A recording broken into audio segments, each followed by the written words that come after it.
We started this, I think this is our third or fourth one of these things where we brought a leader in from the outside, it's a non-Radiance leader. And I think the beauty of this idea is not original. It's not what I had or anything like that. This is something I was exposed to in the military. We brought in leaders of various backgrounds with various skills and talents to brief our young officer corps. And what that does is give us, to me, the keys to leadership is experience and then your background at base. What all have you dealt with before? And I found it very interesting and very beneficial in my career to hear leadership concepts from a lot of different leaders. So that's what we're doing with these things, is trying to develop the workforce. And you guys have heard me say this, and it's absolutely the truth. The number one threat to Radiance, is the ability to sustain itself, is not having enough experienced leaders as we continue to grow. So we're lucky today to have Barb Fast to come and talk to us. Now, Barb is a retired two-star out of the Army, but she's also had a lot of corporate experience at Boeing, at CGI Federal. She's on the board for Sierra Nevada. So she has that balance of military leadership skills as well as corporate leadership skills. So we're just grateful to have her here today. So thank you for coming, Barb. Great. Well, come on in and sit down. It's like church where you got to wait till the right moment, right? When you didn't get in quite in time and the preacher's in the middle of a prayer. So my name is Barb Fast, and I'm really happy to be with you all today. Had an opportunity to learn a little bit more about Radiance last week. Had orientation, and you all do some absolutely exquisite work. And then had an opportunity to go over to MISIC a couple of last week and see from the government perspective what MISIC is up to, and I could see your fingerprints all through a lot of what their mission is. So this whole idea of fast ints, and there's a little story behind the fast int. That's called, with a name like Fast, I've heard just about every fast joke that there is, believe me, and I married into it, so it's my own fault. But when I was the J2 at UCOM, and we were in the midst of Iraqi freedom, I was the head of intelligence, and my buddy was the head of intelligence at CENTCOM. So we split Iraq into two parts from an intelligence perspective because it was such a big problem. So every night I'd go and I'd be part of the BUB, the battlefield update, and then I'd come back and I'd have all these little notes and I'd have all these little teeny bullets. And my boss was General Jones, the 4-star former commandant of the Marine Corps. He was the Sinclair Sakir. And so I'd send these up, and I always made sure, because his son was in combat with the Marines there, and so I always had a little bullet there. And he'd say to me, "Man, this is the best damned intelligence I've ever gotten." And I'm thinking, all it is a bunch of bullets, but it was called fast int. And the next thing I knew, my fast ints were all the way up to the White House, and all it was a bunch of bullets on a piece of paper. So today we got a bunch of bullets on some paper that we're going to talk about. I have 16 little tips for you, and we'll get started. So it's the Sweet 16. The first one is why. Why are you doing what you do? And there's a great book that Simon Sinek has just published here not too long ago, and it really talks about why we do what we do, and what's the vision for this company? What's the Radiance vision? Do you have one? I know you do. And do you have a purpose? And what's the problem that you're really trying to solve? And why should a customer come to Radiance? And I think these are important questions to ask. And the president or CEO, they own that vision. I mean, they're the ones that are responsible for making sure that that there is a vision and that it's bought into by the whole of the company, by all of you. And I think it's really important to understand the mission, because every individual needs to know why they're important in the company. And they can only figure that out if they really know what the mission is and what the vision is for the company. You get to a how, and that's what your values and your guiding principles are. So you got to be honest, all those things. Act with integrity, put employees first, value the customers, solve problems with open minds, respect others, Walk the walk, talk the talk. These are the sort of standard, the blue plate, the blue ribbon kinds of values that you have in guiding principles to the how. And it's how you then do things that make you successful. For example, how you do things in finance, how you do things in HR, how you do things in your engineering department. Then you get to the what. And the what's the simple part. Do I provide a service? Do I provide a product? Am I a CETA contractor providing a service, or am I providing a solution? And we make this product or that product. My job is a software engineer or a financial analyst or whatever. So if Radiance's why and the customer's why are the same, that's when you really have a good marriage between you and your customer. So as you think through that all the way down to the what you want to do is you want to be in that same ecosystem with your customer. And what that does is it really builds trust and a sense of purpose. And if you build loyalty inside and outside the company, that's when you really have a winning combination. And I'll give you an example. When I was at Boeing, I was the vice president for information systems and ran their underwater vehicle business, electronic warfare, and their NSA business. But we were having a devil of a time at NSA. And my guys were doing SIGDev and doing SIGINT development. And we ran into a situation where the agency couldn't do some things because contractually timing wasn't right. We weren't being paid to do some things. And the head of acquisition called me up, and I'd been over there any number of times, met with him, and he says, boy, we've got a real problem, and we've got a delivery that we have to do that's very important to the nation. So I said, okay, I'm on my way over. Raced over there. We came to conclusion. Guys continued to work. They made good on their promise. We made good, and we did it just on a handshake because we trusted each other. And because we built up that relationship, and we knew how important it was to their mission and how important it was to our mission. Now, I won't say we got a contract as a result of that, but a short time later, we got a $350 million contract. And that was a pretty big deal. That's a big deal. You'd like to have a $350 million contract on any day of the week.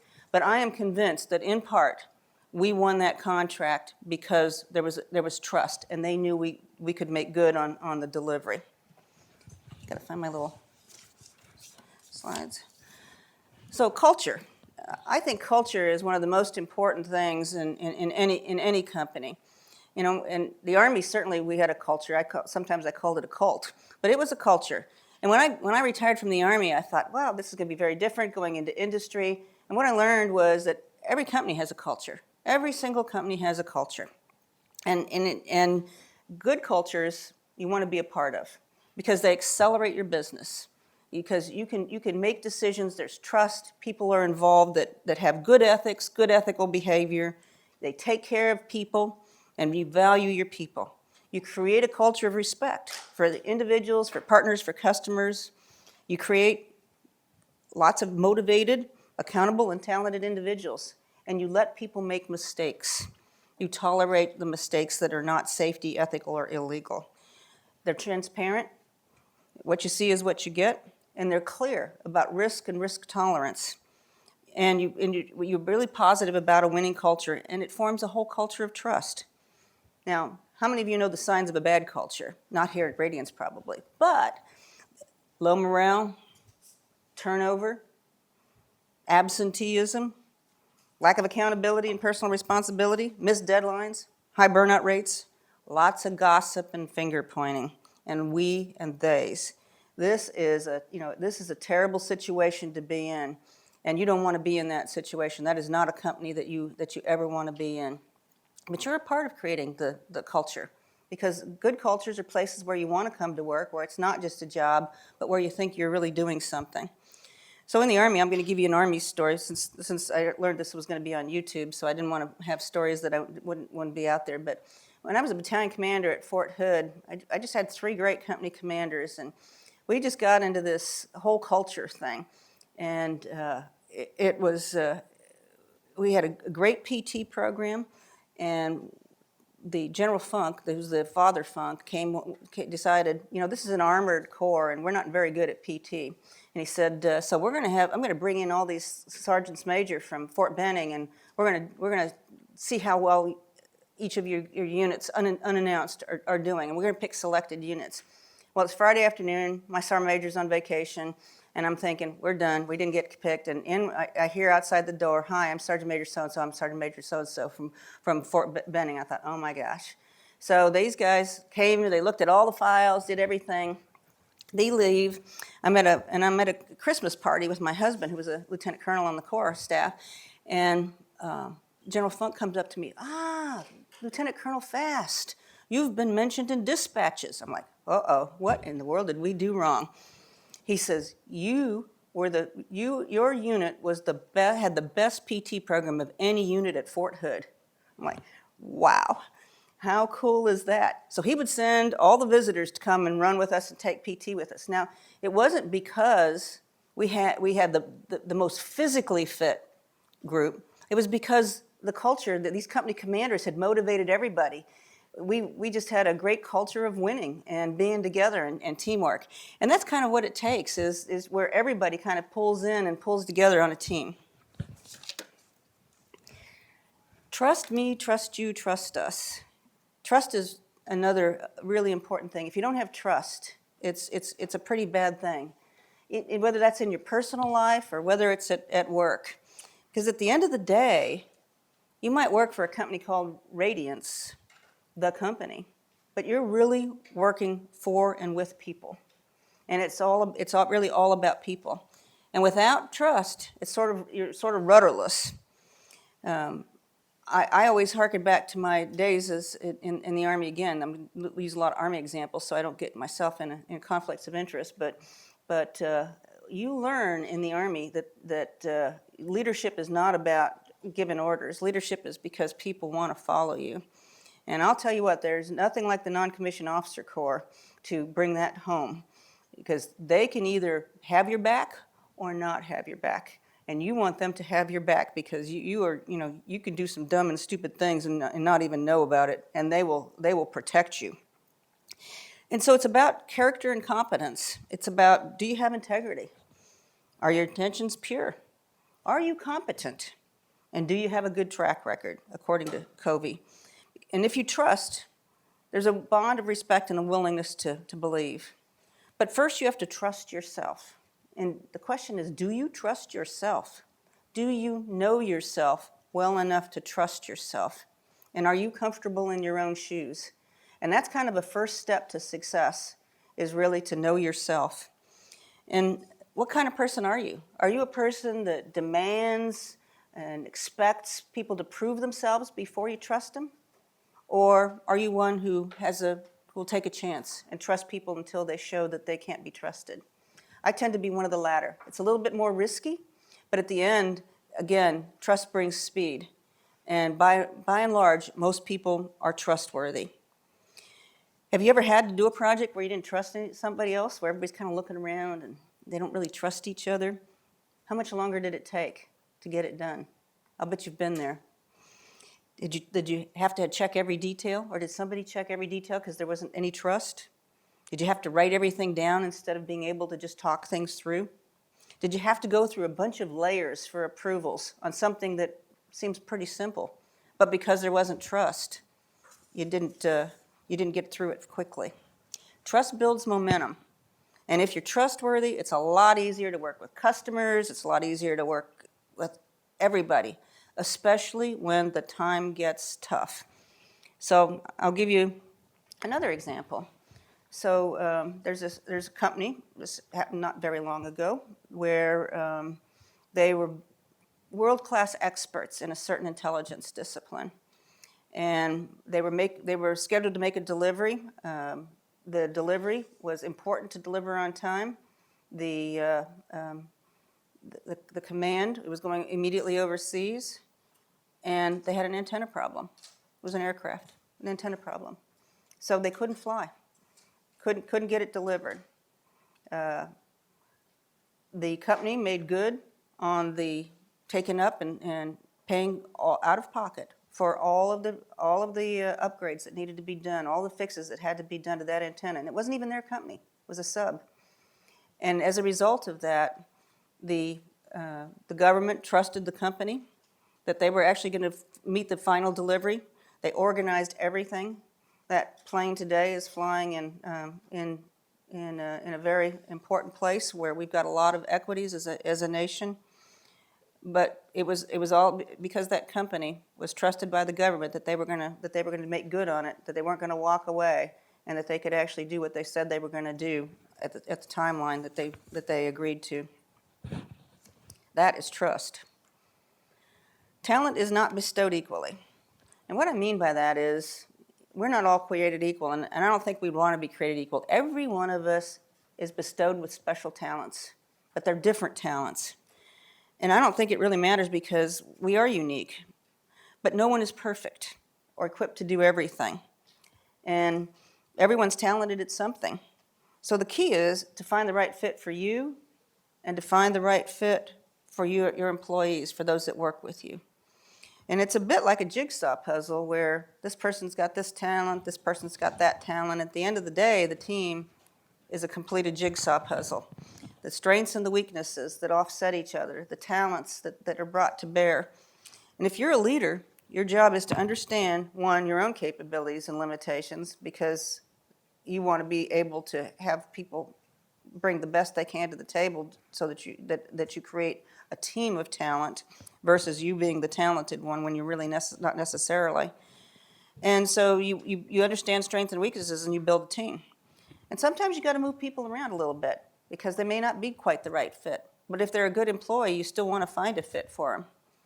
And then occasionally, they're not going to be a fit. And I saw what Rita had to say last quarter, and she says, like she said, sometimes you got to get off the bus. Sometimes you move people around on the bus, different seats, but sometimes it's better for the individual or for the company or both to exit. I have this 80%, 100% rule of thumb. If someone's given me 100% of their best effort with passion, but they're only 80% talented, I'm okay with that. I'd much rather have that than have somebody who gives me 80% who's 100% talented, because they're wasting my time. And so I would err on the side of the person that is trying and giving me their absolute best, because I can always build around them, but I can't build around somebody that doesn't want to do something, that won't give them their best. People ask me, they say, what do you look for when you hire somebody? And I said, because I've hired a lot of people, and I say, I look for somebody with passion, I look for somebody with energy, I look for somebody who wants to do their best and wants to be part of the team. Yes, I expect them to have competency, but competency alone is not going to solve that problem for me as a fit for. So those are the things that I look for and I look for in an interview. And if it works, it's great. So you don't have to be a manager though. And I think sometimes people feel like you got to get promoted. You got to be a manager. You got to lead people. And I'm not in that camp at all. I think that we have to have a technical track. I think a technical track is a great track to be in. And you may never be a manager, but by gosh, you might be the very best you are in that particular aspect of engineering or some other cybersecurity or you name it, or financial whiz. And I think we need to create more tracks like that where we find ways to reward and award people for who they are and what they do and what they bring to the table. I have a truck driver story that I had a sergeant from Tennessee. The guy didn't even have a high school diploma. But by gosh, that guy could drive me around in Baghdad. He could get me out of more problems, except the day we got hit by the ID. That was a bit of a problem. But this guy could maneuver, and he got us out of that.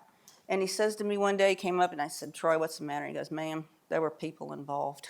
And I learned, he's a pretty smart guy. He's the kind of guy I really want to have around because he was the best truck driver ever. He says, I don't want to ever be anything other than a driver. And I said, Troy, I think you're going to be the best driver I've ever met in my entire life.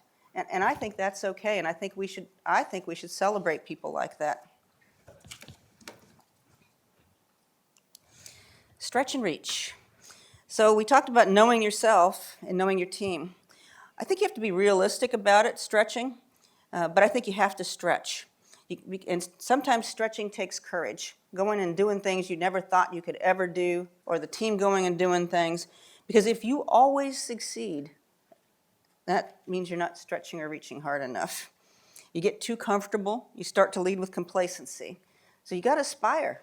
You got to try to be something that you never thought you could be with passion. Create a strategic plan. Make sure it's unconstrained.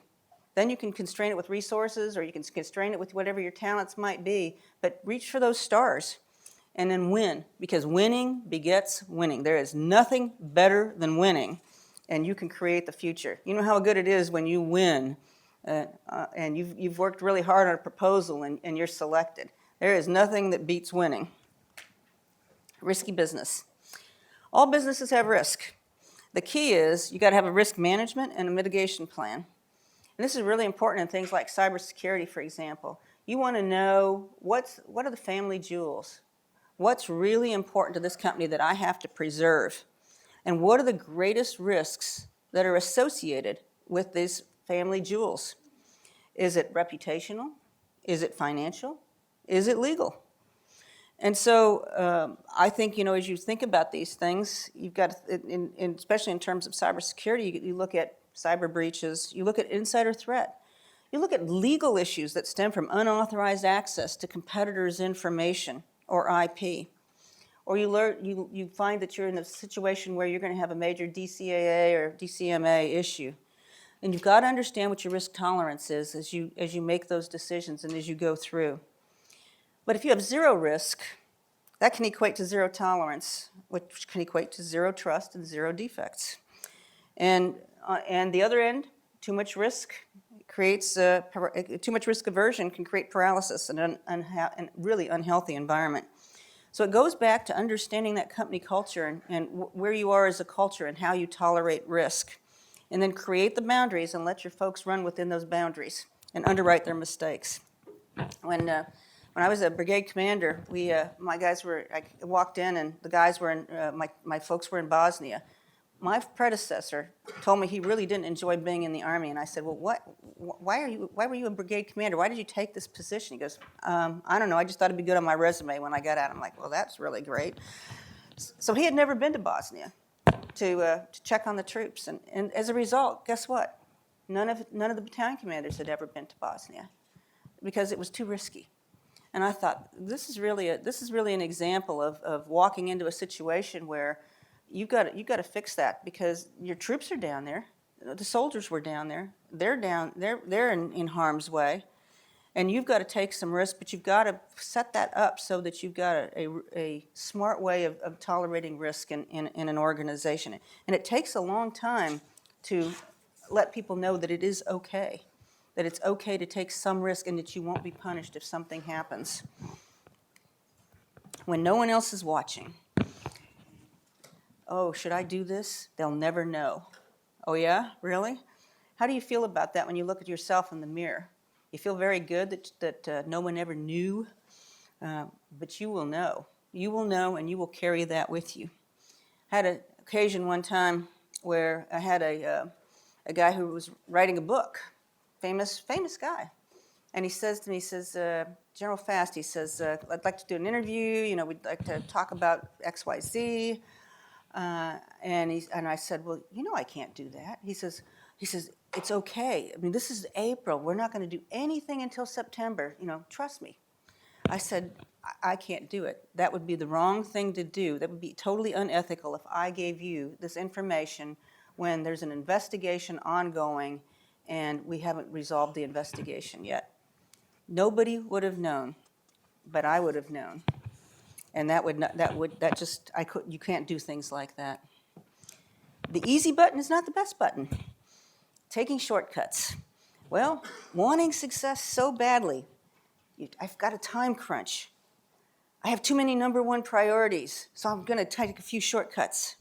So you take the low road instead of the longer road. You take the quick route, not the longer route. So have you ever tried to cross the middle of the street instead of going to the end of the block? Jaywalk? Yeah, well, that might be okay. Nobody probably ever care about that. But guess what? If your coworkers see you doing something, by gosh, chances are down the road they're going to start doing it too. Crossing in the middle of the street might not be too bad. Taking a shortcut on a proposal, taking a shortcut on execution, that's a different story. Security matters. taking classified work home because it's just easier. I can do it at home. Nobody will ever know. I'll get it done. That's a problem, except with safety. Safety, you cannot take any shortcuts. And the difference between an unsafe workplace and taking a shortcut in safety is really broad. So perfect execution means you don't take a lot of shortcuts, but you can be precise, and you know what? Perfect execution gets you new contracts. There's nothing that builds new contracts and new business better than good execution. It also means owning up to something when your head isn't screwed on right. And again, it's about culture and integrity. And it's about the team. It's not just about you. Voice in the wilderness. Sometimes you get so excited about where you're headed, you get lost along the path. I have this little theory that, and I'd like you to just do a visual with me. One foot in the wagon, the little red wagon, and the other foot on the rocket. Now think about how hard that is, but that's how you create balance. That one foot in the little red wagon, making sure you're grounded in exquisite execution, but you've got a strategy, you're going out there, and you're on that rocket. And the key is to maintain that balance between that little red wagon and that rocket, with some on-ramps, some off-ramps, and don't get derailed. You don't want to get derailed, but that's how you want to balance things. Now, if you see something, if something's going wrong in your voice in the wilderness, you still have to report it. Because if you don't report it, you've become part of that problem. And it takes some courage to be able to do that. And that's when you find out, when you report something, if something's gone wrong, who you can trust and who's going to do something about it. And maybe it's your supervisor. Maybe that supervisor's part of the problem. So maybe it's somebody else that you go to. But you've got to find a way because it's not right. And as painful as it is, it's more painful if it's discovered from the outside versus from the inside. And you are too valuable in Radiance to make this mistake because national security really depends on you. Communication. Communicate, communicate, communicate. You ever wonder why in the world a certain decision was made in the company? Do you ever hear about it from somebody else, from another company, or from the customer, instead of from your own chain? And if you do, it boils down to a lack of communication. It's two-way. It takes transparency and persistence. It comes from the top down, but it also goes from the bottom up. And if you're from the bottom up trying to communicate, one of the most important things you can do is, how does your boss receive information? Whether it's good information, it's usually easier to give good information. But if it's bad, how does your boss take it? Does he yell at you? Does she come at you? Or does she accept it? You just got to know how to brief it. Same thing with the customer. You got to get to know the customer, because once you get to know the customer, you know how they receive information. And that customer could be a government customer, or that customer could be a customer in HR, could be a finance customer. So communication done early, again, builds the trust and transparency. Celebrate. I'm a big into celebration. You got to celebrate the wins. Celebrate the babies. Celebrate the birthdays. Celebrate new people. Celebrate great individual and team accomplishments. Celebrate holidays. Celebrate, celebrate, celebrate. When we were in Iraq in 2003, it was a pretty tough time. We were getting mortared every day, indirect fire.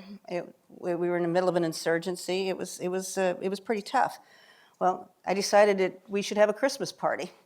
And I'm like, really? We're going to have a Christmas party? Of course, you couldn't get much through the mail back then. Little teeny-weeny packages was all you could send. But we somehow found pieces of a Christmas tree that were sent in individual packages. So we were able to assemble this fake Christmas tree together. And we got a bunch of weird decorations for it. And we were not supposed to actually go off of the installation and eat indigenous food, but I decided to overlook that day. Okay, if they want to punish me now, it's a little bit of time since 2003. So I had all this food delivered at the gate. They brought it to the front gate at Camp Victory, and my guys got it, and we'd have a shift on. One shift would celebrate, and then the next shift would come in, and you got to do that.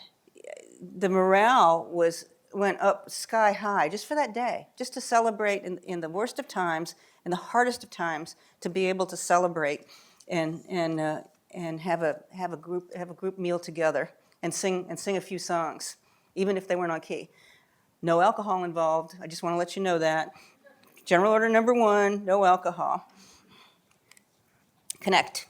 The bigger the company gets, the more we rely on local people, on our teams, on our local leaders. You got to take time to get to know your colleagues. And then you have what I always call tiger teams. Who's on your tiger team? So your tiger team is other people from other parts of the company. It could be other companies, but know who those people are and get to know them, because that's how you create successes through these tiger teams. You pick up the phone, you call, and you say, hey, I don't know the spec for this particular component. Can you help me out? You always have somebody you can call who's on your tiger team. And don't rely solely on email or text. If you can meet with people, meet with them. You know, we're in a people business.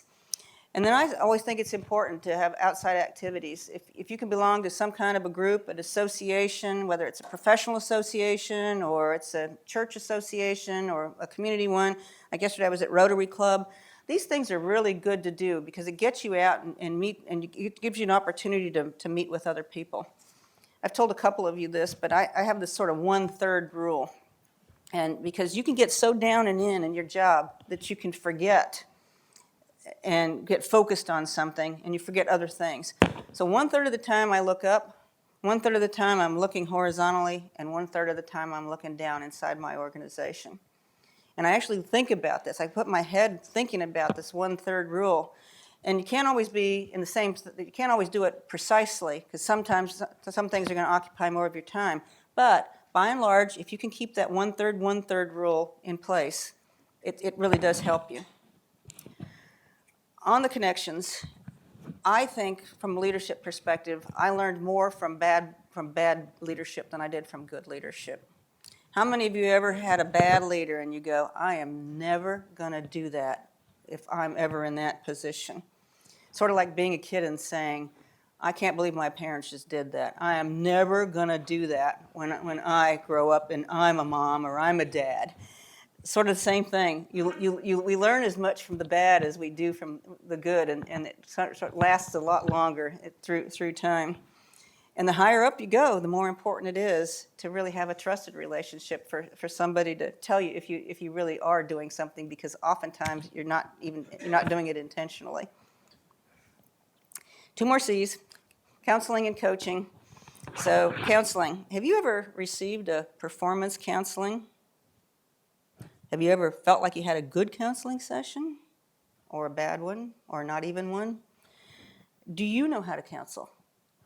Or do you know how to give feedback? And how often do you do that? And when is it a time when you heard something bad or you got a less than stellar rating? Did anybody ever tell you? Counseling is really hard. I think it's one of the hardest things that we do, because inherently we're able to tell people good things and positive things, but it's really hard to tell somebody something negative unless they're really, really bad and you really don't care. Counseling it's just not in our nature. I had a time as a young captain when I was at the personnel command doing assignments, and a colonel brought me in for my counseling session, and he says, Barb, you've done a great job, blah, blah, blah, blah, blah. And he says, but if I could change one little thing about Barb Fast, what would that be? I'm like, oh my gosh.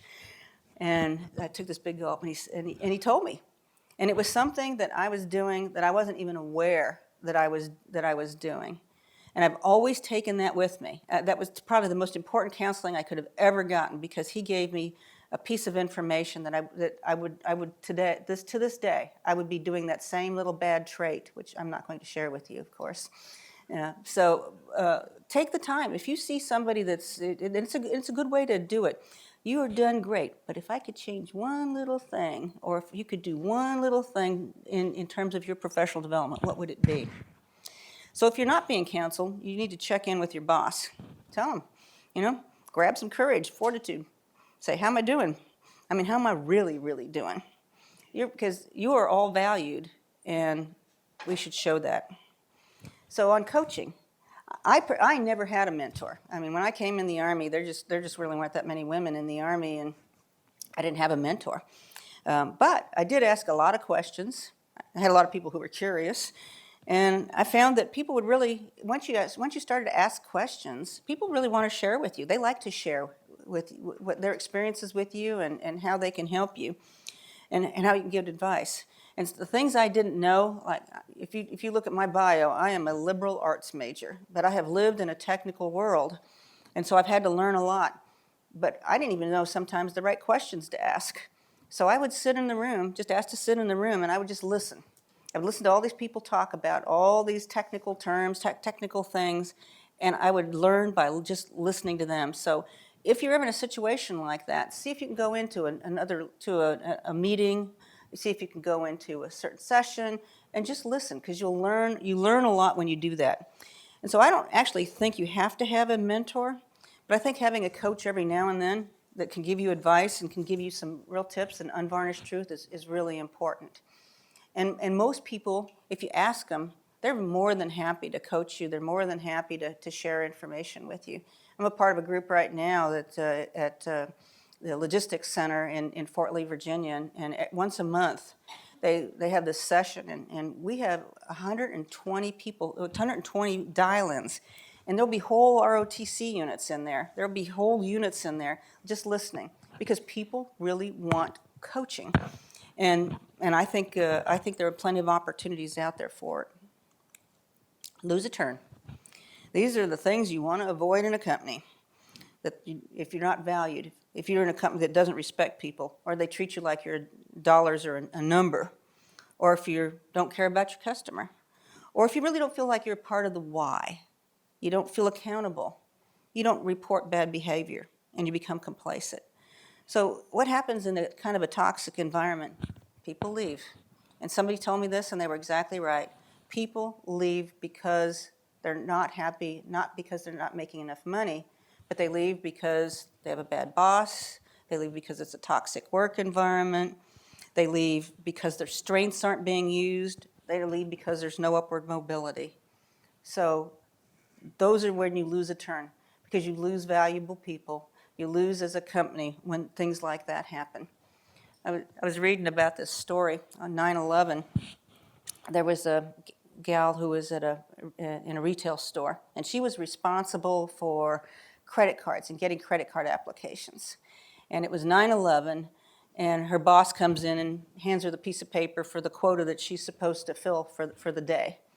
And she says, "But it's 9/11. Look at, this has just happened." She says, "People, I mean, this isn't right." And she goes, "The ones that aren't watching 9/11 are shopping, so here's your quota." And this woman says, "On a scrap of paper, I wrote my termination. And 2 weeks later, I was gone from that company, because that company was just not right." And that is a lose-a-turn company. When things go bad, I think this is the time when it really calls for the best leadership, the most accountability, honesty, and courage. And when that happens, you really got to get the facts and not rumors, because rumors start flying when things go bad. And as a leader, you really need facts. And if it's about something or someone else and you know about it, you've got to report it. But if you're in the middle of it, you just have to deal with it. And if the company is aired, make it right. Work with the customer. Work out of pocket. Make good on the timeline or the solution and the capability delivery, because it isn't going to get any better unless you have that candid conversation. What if it's you? What if you find that you've done something wrong, either intentionally or not intentionally? What if you're under investigation? What does your conscience tell you? If your conscience says, "You know what, I really wasn't at fault in this thing," you just got to see it through. But if your conscience says, "I was a part of this," the best thing you can do is to come clean. Don't cover it up. When things like that happen, you know who your friends are. You will really know who your friends are and who they are not. And you'll know, because at the end of the day, if you go through something like this, either as an individual or as a company, your reputation will be intact. People who care about you, your reputation will be intact. It doesn't mean that it wasn't hard when you went through it, but you have a reputation, and that reputation is not one that's going to get lost with people that trust you. On the other hand, if you do something really wrong, it can be a real problem, and you don't want to be a part of that. How many of you have ever read about the Theranos fraud? This company, I mean, this is an amazing thing. It's a great book. I was riveted. It's called Bad Blood, Secrets and Lies in a Silicon Valley Startup by John Carreyrou.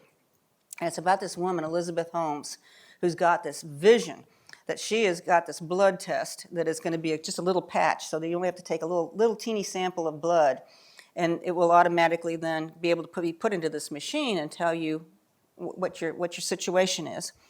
And she was so believable, she was able to attract the former Secretary of State, John Baker.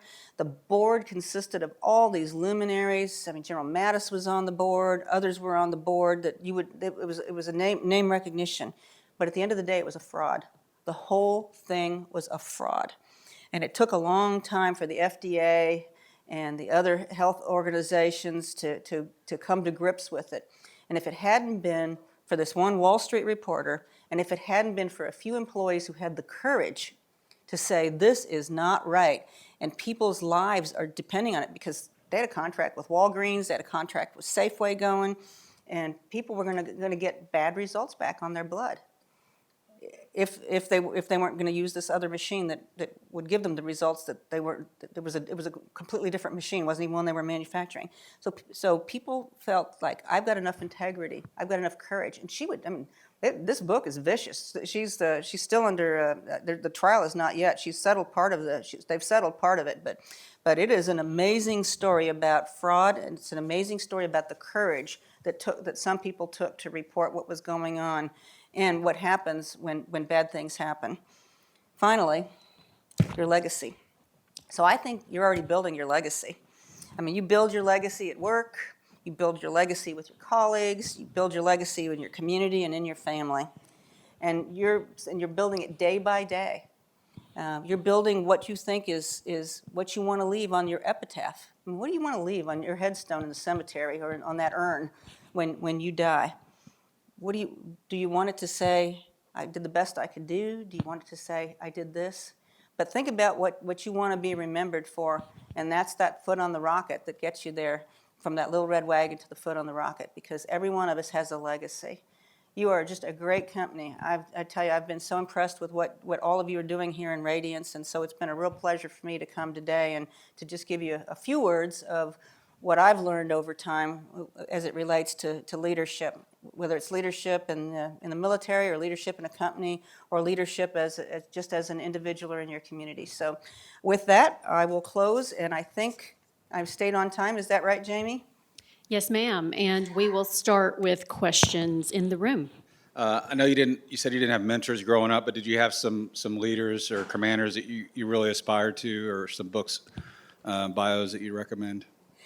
Yeah, so I did have, I had some people that really took chances on me. One was when I was a young captain. First of all, I came in the Army before ROTC and before the Academy, so I'm like, and it was the last century. And so there was a lot I had to learn. And going out to a tactical unit for the first time, I had to learn a lot, but I always kind of railed against being put into a personnel business, because previously, women were always put in admin positions, so I always strived to not do that. So I decided that I would try out to be an aide de camp. It was open to anybody who had been a company commander and who had gone through the advanced course. And General Dozier was the ADC, the Deputy Commanding General of 3 Corps at the time. And so I went through the interviews, and for whatever reason, he selected me. But I learned so much from him. First of all, I was the first female ever aide de camp to a combat arms general in a combat arms command. So that was kind of a big deal. It had to go all the way up to the Pentagon to get approvals to, that I would be acceptable, that it was okay to put a woman in the job. But the important thing was that he took a chance on me and saw something in me. And then the next thing I learned was he was, you probably don't remember, and some of you are too young, but he was the general who was kidnapped by the Red Brigade in Italy and was held for 42 days in captivity, and before he was rescued.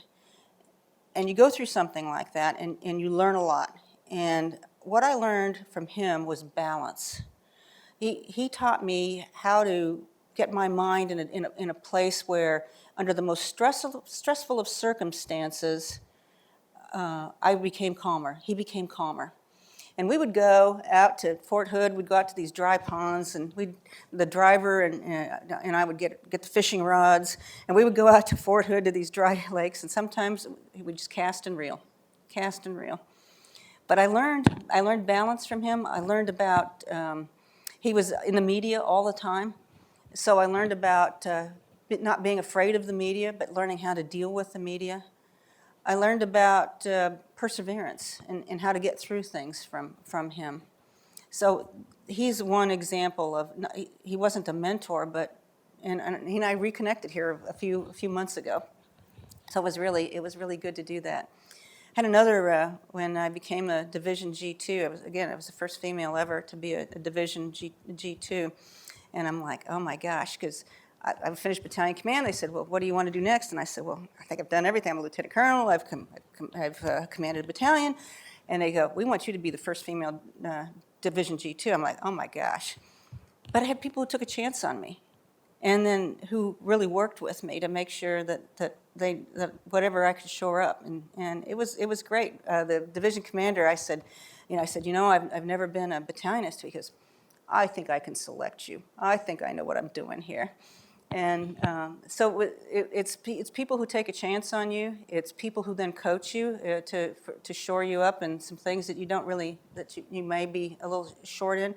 And then you got to make sure you succeed. I think that's the real thing. Is if you're going to be put into a position like that, you have to succeed.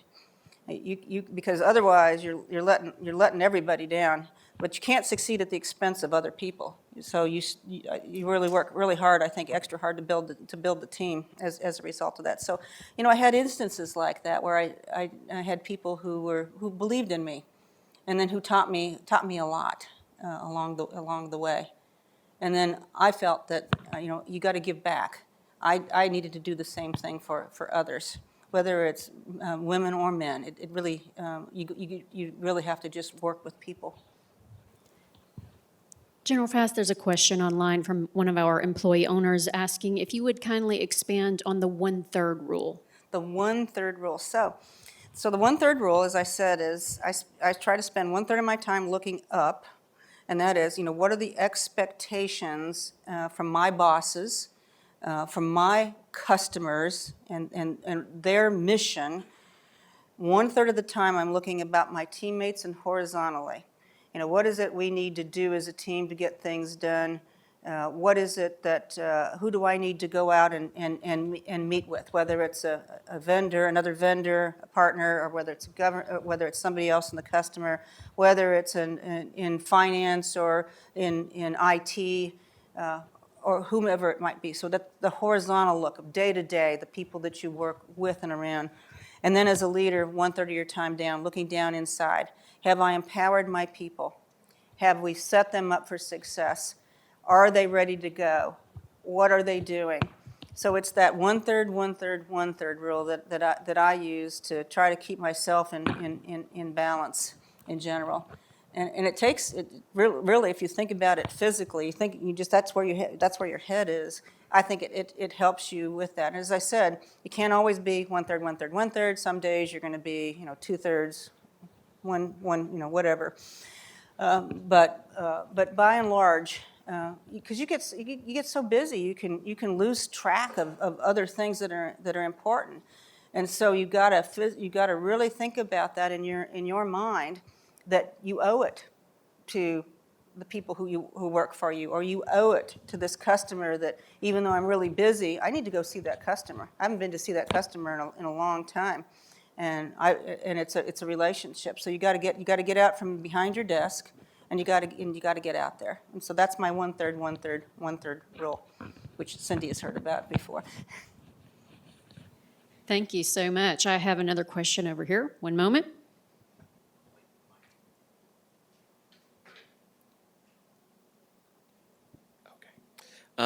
first of all, thanks for being out here, man. We appreciate your time and your expertise. You talked about the stretch and reach and the managing, taking risk versus mitigating risk. In my experience, everybody kind of gravitates towards one end of the pole, right? So you're either a more risk-averse person or you're a more risk-taker kind of individual. So how, if you're a risk-averse person, do you build in some safeguards around you to push you towards taking risk? And if you're a risk-taker, how do you build in some safeguards so that you're not overreaching and being too risky on those fronts? That is a great question. I think that you have to understand what's important. You know, what is important about the business, what is important about the mission.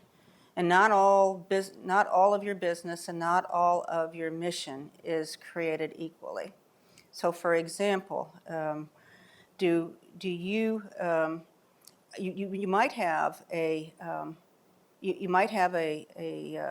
technical solution, and it might be just a little bit risky because it's going to cost more money. And do I spend the money to do that or not? But what's the end game? Is it going to be something that is revolutionary, or that it solves a huge problem, and so the return on investment is worth taking that risk to go out and do?